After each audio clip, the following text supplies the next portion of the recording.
இன்று அறிவியல் அறிஞர்கள் மரம், செடி, கொடி இனத்திற்கும் உயிருண்டு என்று ஆராய்ந்து கூறியுள்ளனர். ஆனால் உடம்பில் தொட்டு அறியும் அறிவுடையது ஓரறிவுயிர். அவை மரம், செடி, கொடிகள். தொடுதலுடன் நாச்சுவையுடையன ஈரறிவுயிர்கள். அவை நத்தை, சிப்பி. தொடுதல் நாச்சுவையுடன் நுகர்தல் அறிவுடையன மூவறிவுயிர்கள். அவை சிதல், எறும்பு. சிதல் என்றால் கரையான்.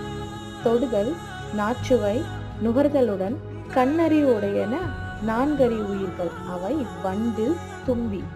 தொடுதல் நாச்சுவை நுகர்தல் தன்மை கண்ணுடன் செவியறிவு உடையன ஐந்தறிவு உயிர்கள். அவை மா, புல். மா என்றால் விலங்கு, புல் என்றால் பறவை. ஐம்பொறி அறிவுடன் மன உணர்வுடையன ஆறறிவு உயிர்கள். அவர்கள்தான் மக்கள். இது நம் தொல்காப்பியர் காலத்து தமிழர் அறிவியல் அடிப்படையில் உயிரினங்களை ஆறாக அன்றே பகுத்தனர் என்பதை